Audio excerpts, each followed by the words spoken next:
In the previous video on that 6G6B baseband clone, I frankly complained about kit builders and how what they do dilutes the value of what people like myself do. And in the AC30 from the 1965 AC30 video, I said, if you want your amp to sound like this, take it to me or a guy like me. I'm never trying to hold myself up as the amp guy, the expert. I'm not the only one out there who knows what they're doing.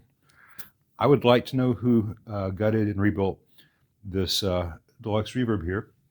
This started life as a 65 reissue.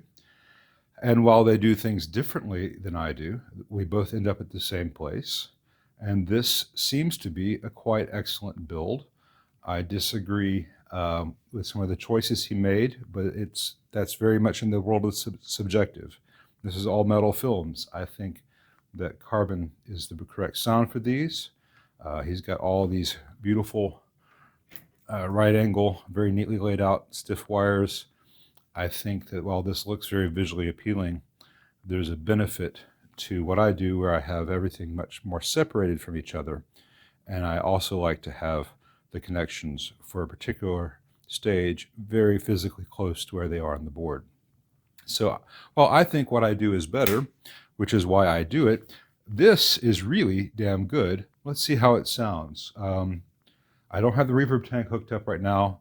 Later I'll do a playing test with this and a stock one and one of the ones I did, because that'll be fun and that'll have reverb. But let's see what the normal channel on this thing sounds like. So I've got the volume for the normal channel at 4, treble and bass midway up. This amp has got all new old stock tubes. I checked the bias. The old dark gray V6s aren't perfectly matched. One's drawing a good bit more current than the other, but there's no hum in the output, so here we go.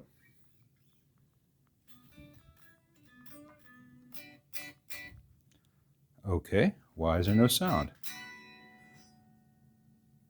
It's got a tube in there.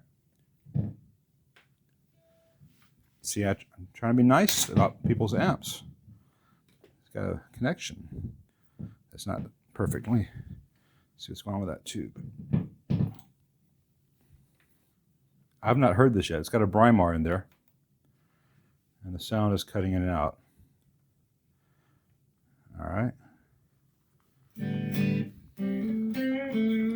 That's really low gain. That may just be a tube. Let's see how the other channel is doing. And if it sounds okay, we'll swap out that tube in V1. There's a reason I avoid new old stock tubes in general. People like to focus on the new old stock. I focus on the old, typically.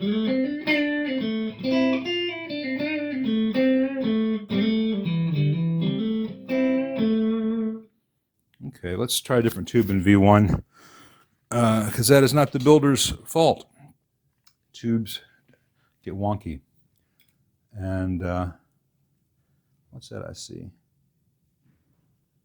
There's a little bit of cut-off wire floating around inside. I'll fish that out a little bit, but I don't think that's affecting this. Make sure it's just not a weird connection first.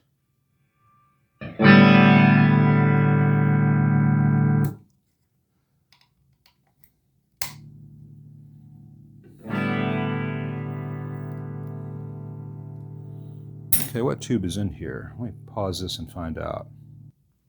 Well, with the Brimar that came with an RCA I've got around here, and with the JJ that's in it now, that channel's just anemic. So let me go in there and see why.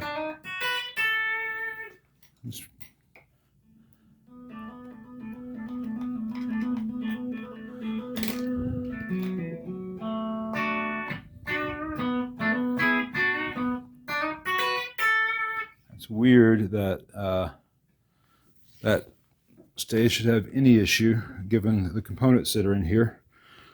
The guy did a really good job. So let's see what's gone south. Yeah, should it be a hard fix? And I'll report back. All right, I think I've found what's going on. It's a shielded cable that they used. I use RG174 and other very small coaxial cables in guitar amps. This guy is using instrument cable. Looks like Mogami, which is the stuff that I use. No, it's Belden. Okay, it's Belden right there. But it's very good quality instrument cable.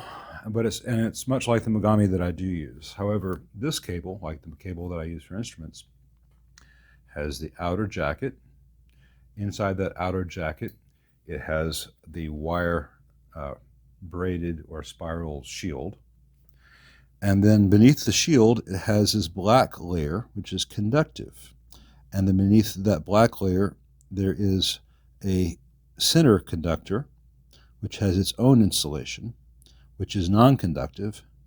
And then it has the center conductor itself. This black layer between the braid and the center conductor insulation is conductive, and in a couple places that is very, very close to what it's where the signal is going, and I think that is actually just grounding out partially, which is why the signal is low, and at times the signal goes in and out if I move things. So I'm going to very carefully disconnect. I'm going to do all 4 on V1 and V2 and see if I can strip that black jacket back farther away from the thing being where the conductor connects at the pin, and see if this channel volume comes back to life, and that'll prevent that same problem from happening on the second channel. So I think the guy overall has done a very good job. I'm not correcting him. I'm not trying to pretend that I know everything. This is why I don't use this kind of cable in amps, besides the fact that it's physically bulky and not necessary. That's just one added headache that can happen. And it's nice to avoid any headaches where possible. So let me undo this, and I'll show it undone, and maybe I'll show some of the that blacket jacket being removed, and then the after, and hopefully this channel will be nice and loud and clear again. All right, I'm disconnected. Let's test my theory. I've got the volume pots on 10. The amp's off, of course, but the volume pots are on 10, and the channel volumes are on 10. So on these wipers from the volume pots, we should be seeing about 330K. That one's correct. So that one was not grounded out to the shield. If I touch that black conductor shield, it's about 4K. So that's about 4K away from ground, and that is the proper 330K. This next one is 14K away from ground. So the wiper of the volume for the normal channel is touching this conductive stuff. This conductive stuff is 14K. So is the center. So I need to strip that back until that measures about 330K away from ground. Let's check the inputs coming from the jacks. That should be about 33, 34K away from ground. 33.9K. And on this one, 33.7K. So this was this one right here is the one that's the cause of the issue as far as low volume, because we've essentially got a 14K resistor to ground hung off the wiper of that pot. So let's see if I can do this with these strippers. Let's see if I can move the camera back. You can see what I'm doing. Never going to win any videography awards this way, but I'll move this out of the way. Let's see if this will do the job. It doesn't need to be a lot. It needs to be gone. I trimmed my thumbnail yesterday for guitar playing purposes. It was getting too long. But it sure is handy to have around for things like this. Let's make sure I don't have any little strands of that stuff sticking out where it should not.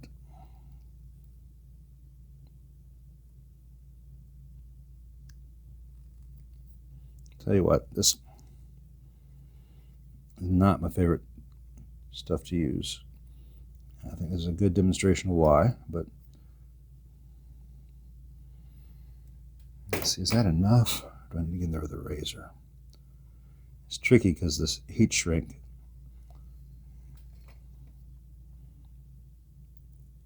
it's not enough that it doesn't touch. It needs to be incapable of touching again because we don't want this problem to recur. All right, let's see.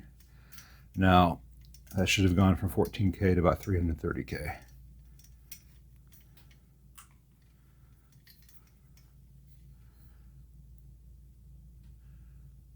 $320K. All right, that's good. Now if I touch this, I've got to work that up there. Get that 14K again. That is no longer affected. Now what I'm going to do on all these, I'll show this one, then I'm going to move the camera and do the other three just like this. So I'm just going to kind of push that yucky black center conductor stuff, not conductor, center shield black stuff that's a problem underneath this heat shrink that's already there. And I'm going to make a noise as soon as I untangle a cable. I'm going to make that heat shrink some more.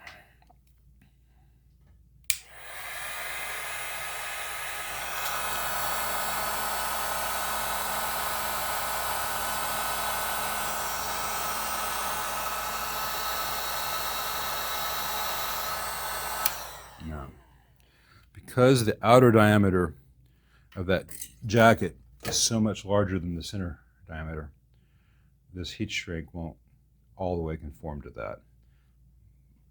But I think it did it just enough to hold that yuck in place, and this problem should go away. So let me do the other three just like this and put everything back, and then we'll see how this amp is sounding. All right, that takes care of the tube end of things. Still got to do the other connections here at the volume pots. Let's get that to focus for you. Because it has the same error there and there, and I'm sure it has the same error down, error down there where it's hard to access because of how the board is laid out. So I'm going to have to move the board out a bit. That'll be fun. Ironically, on paper, what the guy has done here is better than what I do, because he's done the full NASIS grounds where the shield from the cable is twisted and then soldered to a wire underneath heat shrink, and that wire goes to ground. And I have done that in the past, and I have stopped doing it because, frankly, in a guitar amp, it really doesn't matter. Unless you need to make a whole bunch of grounds to one point, in which case this can be nice because you use a smaller diameter wire. Just having the shielding of the cable to the ground is more than sufficient, more than structurally sound. So I don't do this unless I really have a pressing need to. On paper, this is preferred, but this is not a satellite, this is not a rocket, this is not a race car, this is not a jet. I say ironically because while he did this, which is, theoretically better than what I end up doing, that center conductive wrap is a pretty well-known issue, and I'd rather have a cable that did not have that without this fancy NASA ground than have the fancy NASA ground and have everything shorted or potentially shorted. So let me see how big a hassle it'll be to buy this half inch or so I need on the board. Please remember that when I started this video, my intention was to praise this builder. I really did come here to praise Caesar, not to bury him. I don't know who the builder is. I was going to find out and add that information to this video so I could say, hey, this guy does great work. I'm going to find out who did it, but I'm not going to put that in there. And I'm going to ask that the owner of this app share this video with the builder, because he knows who it is, because I'd like him to see some things to think about to make his future amps better. He's not doing anything wrong or unsafe. or anything that I really want to criticize. And I hate having to point some of these things out, but these are things that, from my years of experience, I can help him be a better builder. And right now, in order to access the problematic shield on those input jacks there, I've got to physically move this board back. In order to physically move this board back, I have to move this board because they're tied together very tightly. And here, you cannot remove this screw unless you remove this cap. Same for a screw over here. Hopefully I can remove those from the back. I can remove the screws that are on the back of the chassis, and that won't be as much of an issue. But in general, I like to leave a nice amount of space around any mounting hardware. This screw could have been here where that blank spot is. This board could have been a little bit longer or something. Just things to think about. Let's see if I can remove it from the rear. Otherwise, I've got to pull this filter cap and this base cap. I can remove those screws. This one is actually overlapping the flange on that choke, which is not the best thing. So again, gentle pointer that clearance matters. This choke could have been moved over, or this could have been mounted somewhere else. You know, these little things that no one will ever see, someone will always see. All right, I'm about to take a break from this amp before I get mad and start throwing things. Finally got all the hardware out that holds the board in place. I got these silly zip ties everywhere. And now I can barely move the board. People say, why don't you use solid core wire everywhere? Because it makes the amp really hard to service. All this is very stiff. There's no slack. The board will not lift up. The board does not move. Everything is on a bus wire from jack to jack to pot, all the way across. I cannot remove these input jacks to pull them out like I could on an actual Fender. There's just barely room. If they weren't attached to that solder bus, I could just remove these jacks and pull them up if there's enough slack in this wire. I don't know that there is. So this is the stuff that kind of ticks me off. Down there, I can see the connection to the junction of those two resistors, and I can see that black stuff that wants to ground it all out. I don't think I can fix that as it is. Now, right now, as you heard, it is not a problem. But as you also heard, it can become a problem if the wind changes direction just a little bit, because it's almost touching it as it is. This one over here, I'll be able to change fairly easily because it's not hidden underneath the board. So if you're going to go to this great length to bury things under other things and have everything connected so it's all this great big mechanical mass, make very sure that no one's ever going to need to get in there for service.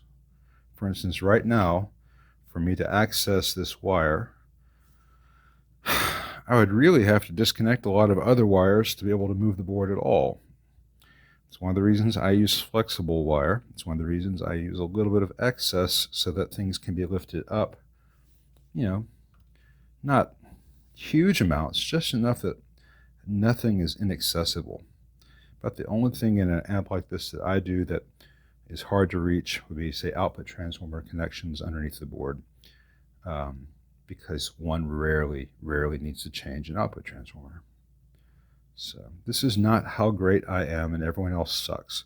I started this video expecting to have nothing but nice things to say about this amp. I expected it to sound great as soon as I powered it on. And the more time I spend with it, the deeper I go, the more I think that this looks a lot better than it is. I'm going to go pace furiously and think and come up with a solution for this. Well, what I resorted to was just fitting the soldering iron down to that tiny little gap and just heating up that whole joint and tugging out the other end until the center conductor came loose. Now I can remove that excess black yuck and then see if I can, the stars will align, let me solder that back together a little bit better. Let's see if I can move it out of the way. there's the existing wire connection, which is on those resistors, which is just going straight that way. Let's see if I can get in here and give it a right angle so it points up. It gives me a little more access, but I can't do that while holding the camera. So, okay, everything's reconnected, and I've verified that nothing is shorting out, and I've moved each connection to make sure it won't short out if it vibrates or anything, and everything seems okay. I'm not a huge fan of the sound of the amp. Good transformers. He's got 6PS polyester caps. Those should be fine.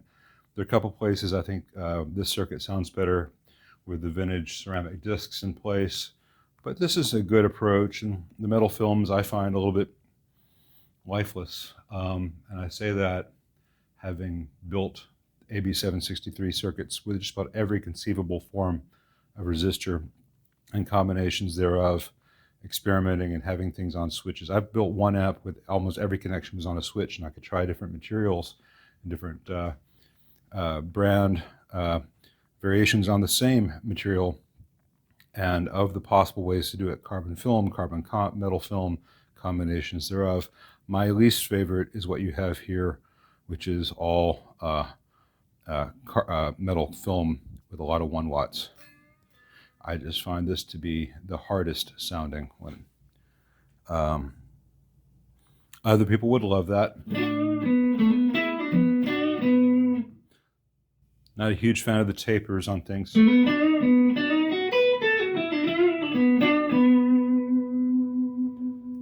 I have not verified if it sounds like he's using a taper, audio taper for treble and volume on these. It should be J taper.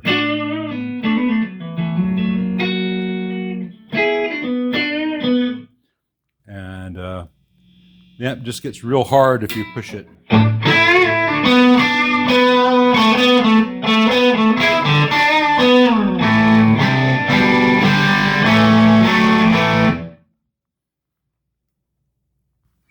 me go to the other channel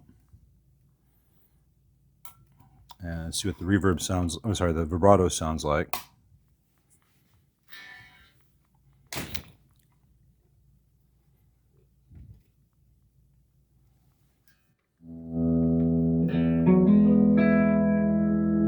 It's got the bright cap on there. I'll ask the owner if he wants to keep that bright cap. Most people who actually gig with the Deluxe reverb want that bright cap gone. I dial it back so that bright cap isn't quite so dominant. And again, I think you should use J tapers.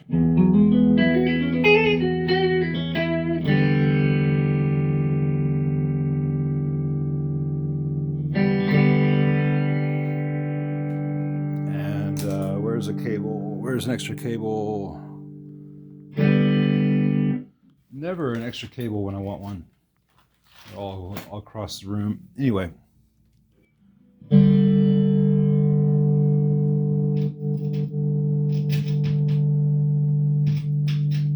I can get this to sit just so.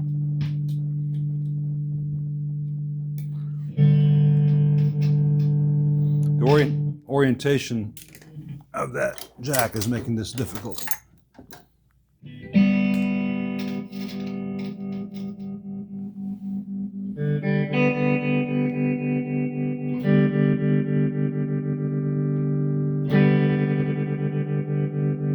All right, you hear as I turn it up that it stops vibratoing for a little bit and then catches up. Listen to it. Turn it up a little bit so you can hear it some more. As I turn the speed up fast, it'll stop vibratoing and then it'll catch up. I'll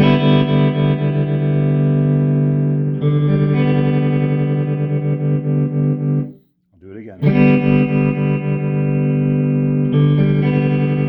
What's happening there, and a lot of amps built to be copies of 60s Fenders do this, is on, let me find my pointer, the V5B cathode, which you follow V5B's cathode wire back, is right here. The schematic proudly says 22 microfarad, and this has a 22 microfarad in there. Fender quickly switched that in actual production, though they never updated the schematic, from 22 microfarad to 4.7 microfarad. So if you put a 4.7 microfarad in, which I do, then the tracking of the actual vibrato to the intensity pot stays constant. But if you have the 22, you get those delays where you turn it too fast, you can't keep up, it just stops, and then it comes back. Other than that, there's no problem with the vibrato circuit as they have it. And see how this channel does when pushed.